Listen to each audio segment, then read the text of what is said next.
ইতিমধ্যেই নির্বাচন কমিশনারের তরফ থেকে পশ্চিমবঙ্গের এসআইআর নিয়ে দিল্লিতে জরুরি বৈঠক বসেছে।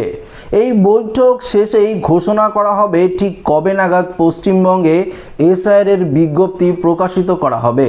তবে ইতিমধ্যেই নির্বাচন কমিশনারের যে সূত্র মারফত আমরা একটি খবর পেয়েছি, যেখানে পরিষ্কার বলা রয়েছে ভাইফোঁটার পরেই নাকি পশ্চিমবঙ্গে এসআইআর শুরু হতে চলেছে। তো বুঝতেই পারছেন আর মাত্র কিছুদিনের অপেক্ষা, তার মধ্যেই অফিসিয়াল নোটিশ প্রকাশিত হবে। নোটিশ প্রকাশিত হওয়ার 1 থেকে 2 দিন বা 3 দিনের মধ্যেই কিন্তু গোটা পশ্চিমবঙ্গ জুড়ে একদম পুরোদমে এসআইআর শুরু হবে। তবে এই এসআইআর শুরুর আগেই নির্বাচন কমিশনারের তরফ থেকে সমস্ত পশ্চিমবঙ্গবাসীদের জন্য 2টি গুরুত্বপূর্ণ ঘোষণা করা হয়েছে, যা আজকের এই ভিডিওতে আপনাদেরকে একদম বিস্তারিতভাবে জানিয়ে দেব। তো অবশ্যই আপনাদেরকে নির্বাচন কমিশনারের 2টি গুরুত্বপূর্ণ ঘোষণা জানতে হবে, না হলে আপনারা এসআইআর যখন শুরু হবে তখন কিন্তু একটি বড়সড় সমস্যায় পড়তে পারেন। তো বন্ধুরা, আসুন ভিডিওটি শুরু করি। তো ভিডিওটি শুরু করার পূর্বে আপনাদের কাছে ছোট্ট একটি রিকোয়েস্ট রইল, নতুন হয়ে থাকলে চ্যানেলটিকে সাবস্ক্রাইব করবেন এবং পাশের দেওয়া বেল আইকনটিকেও প্রেস করবেন এই ধরনের লেটেস্ট ভিডিওর আপডেটগুলো সর্বপ্রথম সবার আগে পাওয়ার জন্য।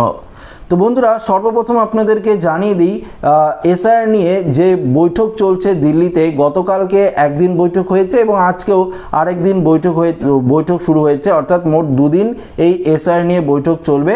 তবে গতকালকের বৈঠক শেষে নির্বাচন কমিশনারের তরফ থেকে জানিয়ে দেওয়া হয়েছে, আমাদের পশ্চিমবঙ্গে একদম পরিষ্কার কিন্তু জানিয়ে দেওয়া হয়েছে যে এই এসআইআর শুরু হবে ভাইফোঁটার পরই বিজ্ঞপ্তি প্রকাশিত করে নতুনভাবে কিন্তু এই এসআইআর শুরু করার যে পরিকল্পনা সেটা কিন্তু করবে নির্বাচন কমিশন।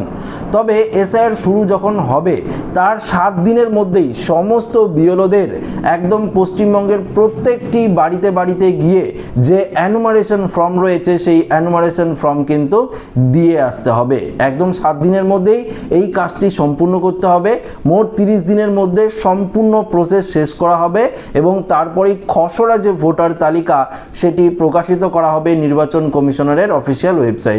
সেই তালিকায় যদি আপনাদের নাম থাকে তাহলে মোটামুটি আপনারা বুঝতে পারবেন ফাইনাল লিস্টে আপনার নাম উঠে এসেছে। তবে নির্বাচন কমিশনারের তরফ থেকে যে ম্যাপিং প্রক্রিয়া চলছে, আপনারা প্রত্যেকেই জানেন আমাদের পশ্চিমবঙ্গ জুড়ে ভোটার ভেরিফিকেশনের ম্যাপিং চলছে। শুধুমাত্র দার্জিলিং এবং জলপাইগুড়ি জেলায় এখনো পর্যন্ত শেষ হয়নি, বাকি পশ্চিমবঙ্গের সমস্ত জেলাতেই কিন্তু ম্যাপিংয়ের যে কাজ সেই কাজ কিন্তু একদম প্রায় শেষ হয়েছে। আমাদের পশ্চিমবঙ্গে মোট 23টি জেলা রয়েছে, তার মধ্যে 2টি জেলা বাদ দিয়ে মোট 21টি জেলায় এই ম্যাপিংয়ের কাজ শেষ। ইতিমধ্যেই নির্বাচন কমিশনারের যে অফিসিয়াল পোর্টাল রয়েছে সেখানে কিন্তু ম্যাপিংয়ের যে লিস্ট সেটা কিন্তু আপলোড করা হয়েছে। সেই লিস্ট দেখেই কিন্তু বিএলও অফিসাররা আপনার বাড়িতে গিয়ে ভোটার ভেরিফিকেশন করবে এবং এনমারেশন ফর্ম কিন্তু দেবে। এবার পশ্চিমবঙ্গে এমন কিছু জেলায় ধরা পড়েছে যে ম্যাপিংয়ে প্রচুর পরিমাণে গড়মিল রয়েছে। তো এই নিয়ে একটি গুরুত্বপূর্ণ আপডেট নির্বাচন কমিশনারের তরফ থেকে উঠে এসেছে। সেই আপডেটে কি বলা রয়েছে সেটি আপনাদেরকে শোনাচ্ছি। দেখুন, এখানে বলেছে আর যে অমিল সামনে এসেছে তাতে নানান প্রশ্ন উঠেছে। 2002 সালের ভোটার তালিকার সঙ্গে 2025 সালের ভোটার তালিকা মিলিয়ে দেখার জন্য ম্যাপিংয়ের কাজ শুরু হয় রাজ্যে। এ ব্যাপারে আপনারা প্রত্যেকে জানেন যে ম্যাপিংটি করা হচ্ছে 2002 সালের ভোটার তালিকা এবং 2025 সালের ভোটার তালিকা, সেটি কিন্তু দেখেই ম্যাপিং করা হচ্ছে। তবে সেখানে দেখা যাচ্ছে উত্তর 24 পরগনা, কোচবিহার, পশ্চিম বর্ধমানে 50% নিচে ম্যাপিং, অর্থাৎ 2002 সালের ভোটার তালিকার সঙ্গে 2025 সালের ভোটার তালিকার 50% নিচে কিন্তু মিল রয়েছে। তো বুঝতেই পারলেন, উত্তর 24 পরগনা, কোচবিহার এবং পশ্চিম বর্ধমান এই 3টি জেলায় 50% নিচে ম্যাপিং কিন্তু রয়েছে। অর্থাৎ বুঝতেই পারেন কোথাও 40, কোথাও 42% ম্যাপিং রয়েছে। তো বাকি যে 60% 2002 সালের পরে হয়তো ভোটার লিস্ট উঠে এসেছে বা নাম তুলেছে।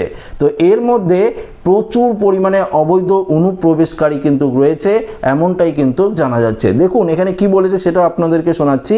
দেখুন এখানে পরিষ্কার বলেছে, বলেছে যে 2002 সালের তালিকায় ছিল না এটার নাম, আপনাদেরকে বললাম। দক্ষিণ 24 পরগনায় মিল মাত্র 50%, উত্তর 24 পরগনা তো গেল, এবার দক্ষিণ 24 পরগনায় মাত্র 50% নামের মিল রয়েছে, বাকি 50%ই গড়মিল রয়েছে।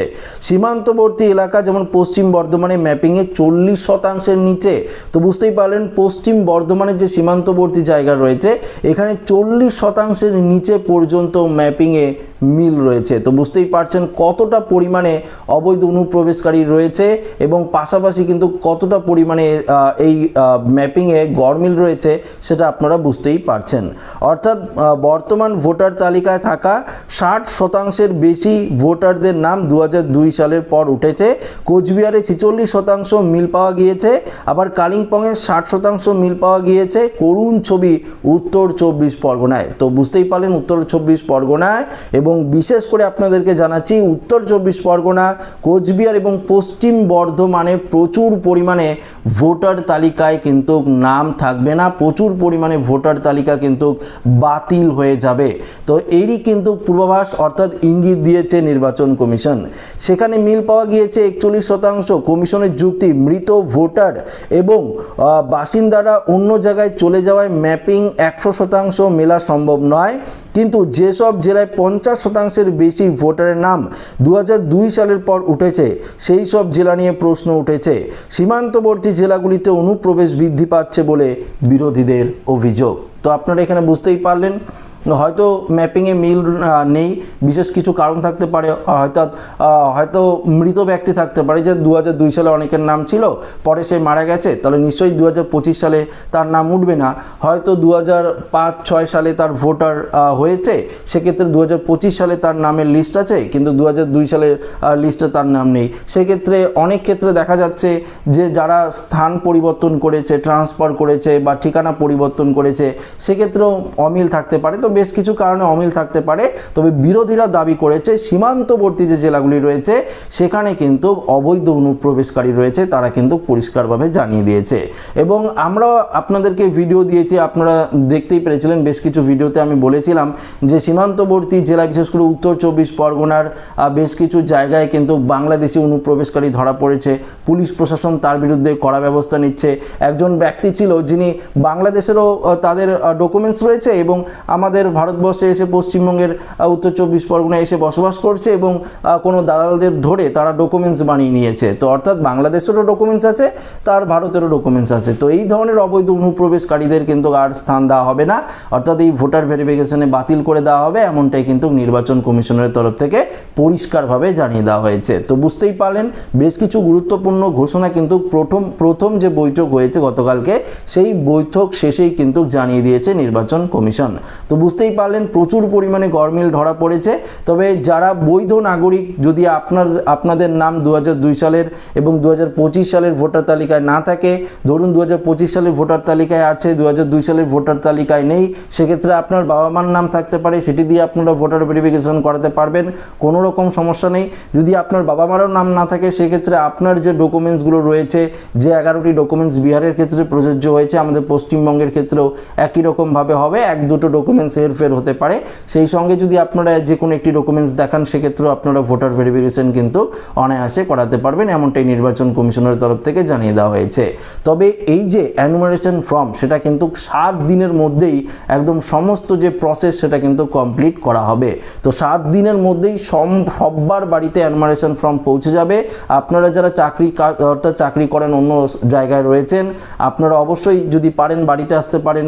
বিশেষ করে যারা পরিযায়ী শ্রমিক রয়েছেন তারাও বাড়িতে আসতে পারেন যখন এনুমারেশন ফর্ম দেবে, অর্থাৎ এখনই আসার দরকার নেই, যখন বিজ্ঞপ্তি প্রকাশিত হবে ভোটার ভেরিফিকেশনের এসআইআর এর আমাদের পশ্চিমবঙ্গে, বিজ্ঞপ্তি প্রকাশিত হওয়ার কয়েকদিনের মধ্যেই কিন্তু বিএলও অফিসাররা আপনার বাড়িতে গিয়ে সেই ফর্মটি পৌঁছে দেবে।